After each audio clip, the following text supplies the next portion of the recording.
मैं आपसे एक बहुत अहम ऑडियो शेयर करने जा रहा हूं और ये सीज फायर की जो इंडियन मीडिया के दावे हैं उनकी धज्जियां ये उड़ा देगी।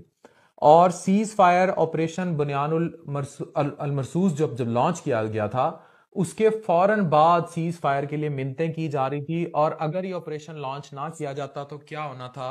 ये ऑडियो मैसेज सुनिए। सर, आपका कमेंट इतना लंबा था कि मैंने कहा मैं आपको ऑडियो मैसेज भेज दूं जवाब में।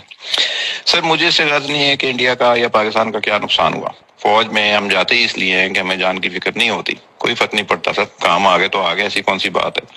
बट दी फैक्ट इज के ये जो सिस्टम है, ये दुनिया का निजाम जो है सर, ये ताकतवर के साथ चलता है। अगर कल पाकिस्तान को मार पड़ रही होती और इंडिया पाकिस्तान को मार रहा होता तो आपका क्या ख्याल है, अमरीका जिसके पीछे इसराइल है वो ये सीज फायर इंप्लीमेंट कराता? सवाल ही पैदा नहीं होता सर। वो कहते हैं इनको एक रात और लगाओ ना, इनका किया पांचा करो, कल सुबह सीज फायर, यानी आज सुबह सीज फायर होता।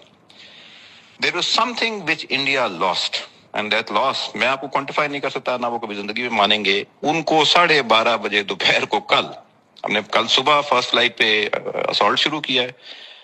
12:30 बजे सीज फायर की कहानी उनकी टैकल डाउन कर गई थी, तो उसको बता दिया गया था कि 4:30 बजे सीज फायर होगा। ऐसा क्या नुकसान हो गया इंडिया का? नुकसान मैं बताता हूँ। इंडिया ना सिर्फ खुद जलील हुआ, इंडिया ने अपने साथ रफेल को, जिसका स्टॉक गिर गया सर, 3.5% स्टॉक का मतलब है बिलियंस ऑफ डॉलर्स, उनके ऑर्डर रुक गए रफेल के। चंगडू जो हमारा J-10C बनाता है उसका स्टॉक 20% चढ़ गया सर।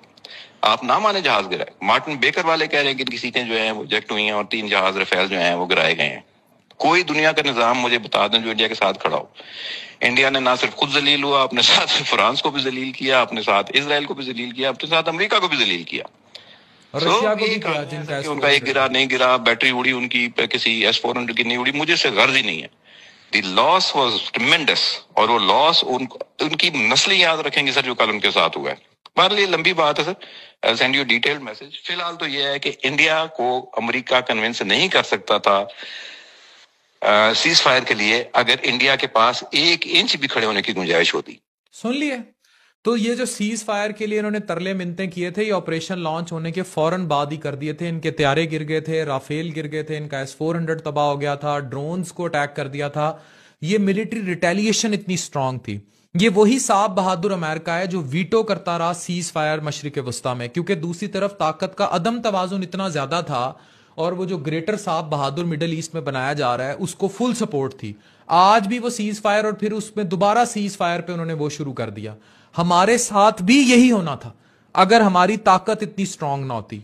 और मैंने आपसे एक इंतहाई क्रेडिबल, इंतहाई इंपॉर्टेंट मैसेज शेयर किया है डायरेक्टली वहां से जहां से ये मैसेज आते हैं, और मेरे पास ये मुझे किया गया मैसेज था। तो ये याद रखें कि इस किस्म के मैसेजेस और इस किस्म की चीजें ये बड़ी क्लियर हैं, ये सर्कुलेट कर रही हैं और ये मैसेजेस बड़ा क्लियर हैं कि पाकिस्तान इसलिए जीता है क्योंकि पाकिस्तान की दिफाई सलाहियत बहुत स्ट्रांग थी। अदरवाइज ये हमें नीज तो नाबूद कर देते।